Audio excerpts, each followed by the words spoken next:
Welcome to the Infowars Nightly News. I'm Gigi Ernetta on this Friday, October 18th, 2013. Here's what tops the news. Tonight on the Infowars Nightly News, Obama intensifies the drone war on U.S. citizens with his new appointee. Plus, hundreds of millions of dollars paid out to contractors to create the train wreck known as Obamacare. Then, internal TSA documents reveal that no policy exists regarding terrorism. They are concerned with one threat: you, the American citizen. All that and more on the Infowars Nightly News.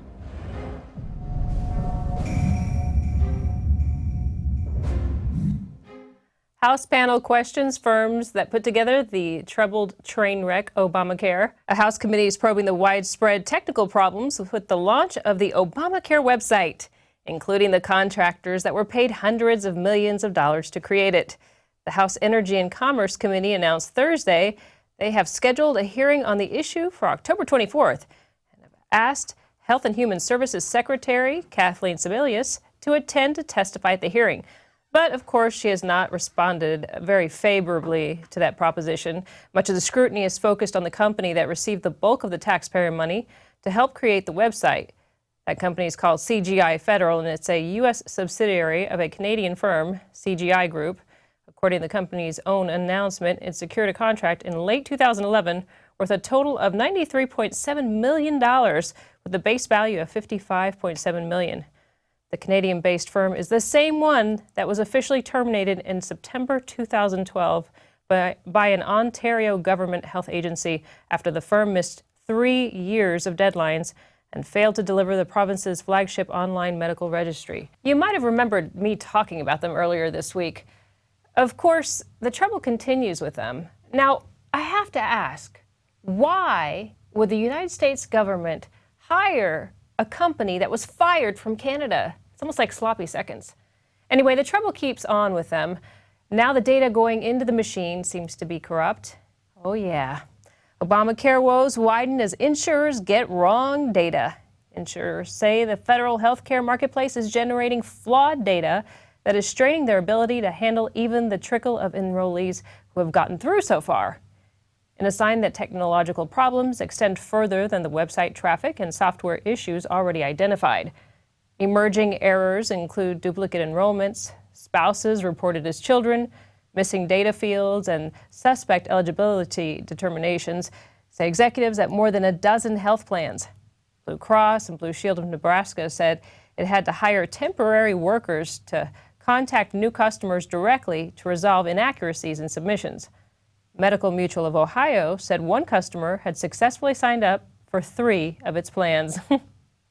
And here's what can happen to you if they goof up your name.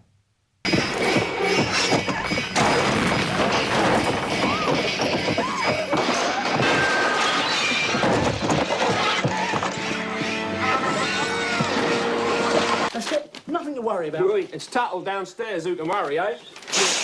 Tuttle? His name's Buttle. There must be some mistake. Mistake? We don't make mistakes. So Obama named his security chief of Homeland Security today, Jeh Johnson. When I directed my national security team to be more open and transparent about how our policies work and how we make decisions. Yes, like killing U.S. citizens with drones. Jay was one of the leaders who spoke eloquently about how we meet today's threats in a way that are consistent with our values, including the rule of law. Or unlaw, that is, in Obama's case. In a deep and personal way. Very deep. Keeping America safe requires us also upholding the values and civil liberties that make America great. When we feel like it. Maybe sometimes.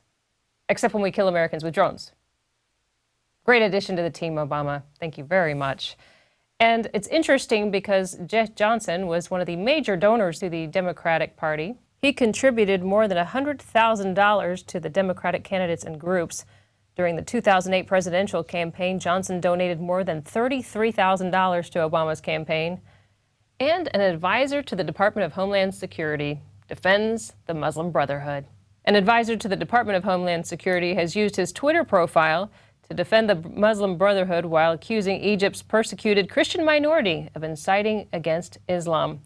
Earlier this month, Mohammed El-Biari, who was appointed to the Department of Homeland Security Advisory Council by then Secretary Janet Napolitano in 2010, tweeted that he was reappointed and even promoted. El-Biari is a strong supporter of the radical Islamist theologian who calls for war with the non-Muslim world and whose teachings inspired and continue to govern al-Qaeda and Islamic terrorist organizations worldwide. House Republicans changed the rules so a majority vote can't stop the shutdown. Oh yes, this is what happens into the wee hours of the night while you're sleeping. The House has altered that operation of that standing rule. So I just want to understand, Mr. Speaker, this standing rule of the House, which I have here, has been altered by the House. Is that what the Speaker's saying? The House adopted a resolution altering. Parliamentary inquiry, Mr. Speaker. When was that alteration made? House Resolution 368. October 1st, resolved, and Section 2 of that says any motion pursuant to Clause 4 of Rule 22 relating to the House joint resolution may be offered only by the majority leader or his designee. Is that what you're referring to, Mr. Speaker? That is the resolution. So, Mr. Speaker, just so I understand the situation, parliamentary inquiry, H.Res. 368 changed the standing rules of the House to take away from any member of the House the privilege of calling up the Senate bill to immediately reopen the government. Is that right? It did change the operation of the standing rule. The Rules Committee, under the rules of the House, changed the standing rules of the House to take away the right of any member to move to vote to open the government, and gave that right exclusively to the Republican leader. Is that right? The House adopted that resolution. The chair is now prepared to entertain 1 minute. I make my motion, Mr. Speaker. I renew my motion that under the regular standing rules of the House, Clause 4, Rule 22, that the House take up the Senate amendments and open the government now. Under Section 2 of House Resolution 368, that motion may be offered only by the majority leader or his designee. Mr. Speaker, why were the rules rigged to keep the government shut down? The gentleman will suspend. Well, Mr. Speaker, I think the chair will now entertain. Democracy has been suspended. The gentleman will suspend. Democracy has been suspended. It seems to be contagious in this administration. All right, with a new study has come out that says that 2013 is the least extreme U.S. weather ever. So it's exactly opposite of what they've been saying. Tornadoes are the lowest total in several decades. The number of wildfires on pace to be the lowest it's been in 10 years. Extreme heat, the number of 100-degree days, may turn out to be the lowest in about 100 years of records. And hurricanes. We are currently in the longest period, which is 8 years since the Civil War era, without a major hurricane strike in the U.S. And the U.S. debt jumped a record $328 billion with a B on Thursday. The first day the federal government was able to borrow money under the deal President Obama and Congress sealed this week. The debt now equals $17.075 trillion. According to figures the Treasury Department posted online on Friday. Trillion. Wow, it's hard to wrap your head around that. And you too can stop the tyranny by signing up for prisonplanet.tv. When you sign up, you can give your username and password to up to 10 people. And stick around till after the break because we have Jon Corbett joining us with his last interview before the DOJ silences him. Yes, he got his letter right after the interview today saying that he can't speak about the TSA issue. Well, our guest tonight is Jon Corbett. Now, you may remember him as the privacy activist who did a video showing just how easy it was to thwart the TSA's scanners. He has a website, tsaoutofourpants.com. Now, Jon has also filed several lawsuits, and the current lawsuit that he has is on his blog post I just gave you the address for, but it is heavily redacted by the TSA. Now, one of our writers, Don Salazar, was able to find the lawsuit on pacer.gov, where, interestingly enough, the redacted portions of the TSA took out are very visible there. We can see exactly what they were concerned about. We can see exactly what they didn't want you to know. Amazing revelations from Jon Corbett. Welcome, Jon. Thank you. Good to be here. Thank you for doing what you're doing. Now, these are really amazing revelations. And before we talk about them, let's talk about how you got to them as part of this lawsuit. You were able to get at documents that they had marked for official use only. Is that correct? Correct. So a challenge to most TSA procedures gets filed in the Court of Appeals, and it becomes a review of the TSA's basis for their decision. So they provide that basis in the form of a whole bunch of documents they call an administrative record. And in this case, the record was comprised of both public and private, and in some instances, actual classified documents. Therefore, it necessitated me filing two briefs, a public one and a private redacted one for the court.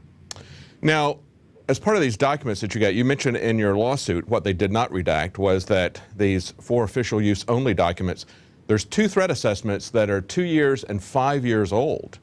And but you say they don't really contain any information that poses a threat to the law enforcement or anything that they should not release under Freedom of Information Act.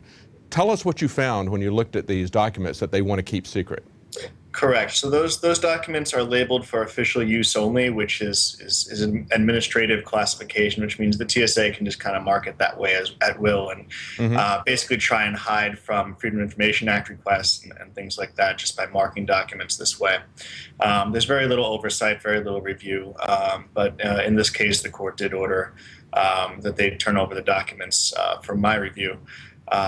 In the lawsuit. And it's kind of interesting to look at this, because when we look at the redacted versus the non-redacted, you're reading through this and it says, it's in the public interest to release these documents because they contain the bombshell revelation that the TSA has, and it stops. They redact that. But then what we find on pacer.gov is that the TSA has literally 0 evidence that anyone is plotting to blow up an airplane leaving from a domestic airport. Correct. That is the conclusion that the TSA came to in their 2011 assessment. So they know that there's no risk to us, and they're proceeding on with this absurd security theater that we all have to be put through at the airports anyway. Now, we all knew that it was a fraud. I mean, even back in 2011, now, these threat assessments went back to 2011.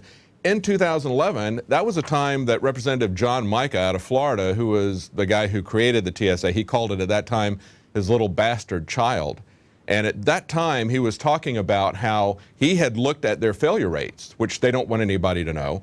And he said it was totally unacceptable, totally useless, in other words. He had already told us that their methods of screening were useless. So if they've got absolutely useless security at the airports, that would tell you, since we haven't had an attack right there, that there's not any threat. But the TSA knows that. The TSA has known that for a couple of years and have said that internally in documents, but they continue to go through this theater. Correct. The numbers, as Micah has said, were abysmal. We got a little bit of evidence about that last year when I interviewed a TSA screener who flat out said the body scanner would miss things all the time: big, small, metallic, non-metallic, things like guns and knives. You'd think that something so big and obvious as a handgun would be an easy catch, but unfortunately it's not. The TSA is unable to do this. The new technologies are less able to catch these things because a metal detector has a pretty good chance of catching a gun. A body scanner, on the other hand, does not. Tell us about that video where you were able to sneak something through.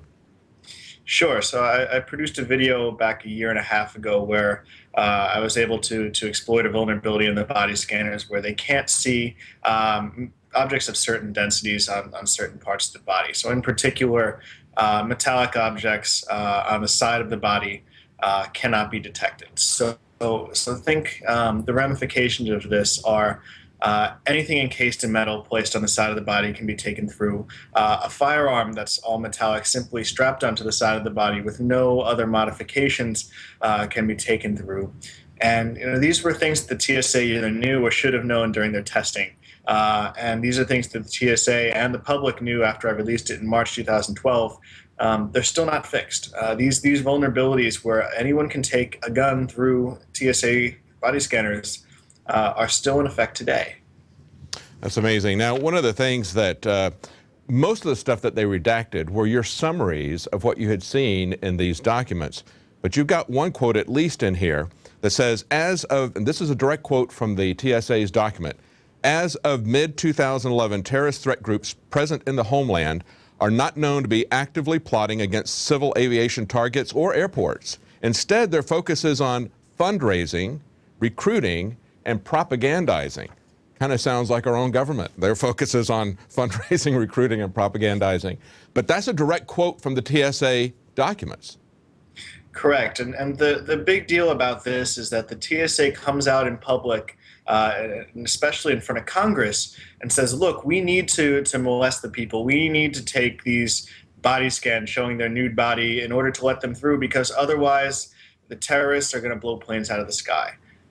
Internally, they know that's not the case. Internally, they know that the threat from these kinds of terrorists and from non-metallic explosives and so forth is minuscule.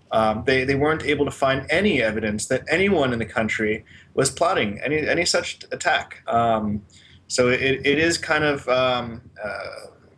normal for our government now, apparently, to exaggerate the threat beyond any kind of reality. We saw it with the NSA telling us that if we don't let them wiretap the entire country, that there were 50-something plots that they were able to break up, and then it comes out that there maybe were one or two. With the TSA, it's zero, absolutely zero terrorist attempts, absolutely zero evidence of any terrorist attacks being plotted, and this is the TSA's own analysis. And we've pointed out many times that they've got another agenda. And we can see that agenda. I can see that agenda when I fly. I don't fly nearly as often as you do, but I see that the general public has been pacified. They'll just unquestioningly go through these procedures, no matter how absurd, no matter how ridiculous, no matter how ineffective they are, the public will go through them. I've seen people brag about the fact that they were excited it only took them X amount of time to get through. I don't see anybody other than myself when I'm flying. I'm usually the only one who opts out, who challenges the system, who refuses to go through this. The rest of them are just blindly going along with this and happy if it happens very quickly, whatever they do to them. Yeah, well, the government has a lot of America scared. They come out and say that these terrorists exist in public and that we need to have these security measures. It gets a lot of people to the point where they really start to believe that the TSA is helping. The comments on the internet so far regarding this revelation that you guys posted yesterday, occasionally people comment things like, well, there's no terrorist attacks. It must show that the TSA is working. Yeah, exactly. That kind of logic is pretty crazy. It's the old bear repellent logic. I'm selling bear repellent. There are no bears. It must be working. What is working is the control of the population. Just as I mentioned, they just passively go through it. You talk about the fact, well, hey, it looks like it's working. Earlier this week, I don't know if you saw the story or not, we broke the story in Houston airport. They're threatening people, saying if you make any disparaging remarks to the agents or you make any jokes, you might be arrested. This is population control. This is training for the population. This is exactly what B.F. Skinner did when he would offer positive operant conditionings to his animals. Basically, you get to the airport, you want something really badly. You want to get on that plane. You're feeling pressure as far as time. You want to make sure you make your connection. And if you don't make any waves, you immediately get rewarded by them letting you get on a plane. It's exactly what B.F. Skinner did to his animals. It's just population control. Yeah, it does seem like an attempt at conditioning the American people to be controlled, to be comfortable with these security procedures, and even the children that go through. There are kids now that have not been alive before the TSA, that don't even know what it's like to not have a government that demands to put their hands between their legs as a condition of flying. Absolutely. Now, in your lawsuit, you also cite some legal precedents. You refer to a case, U.S. versus Aukai, A-U-K-A-I, and you say that in that decision, searches may not be more extensive or intensive than necessary to further the purpose. And also, seizures must be evaluated against a reasonableness test that balances the threat against the efficacy and the intrusiveness of the search. That's in Illinois versus Lidster.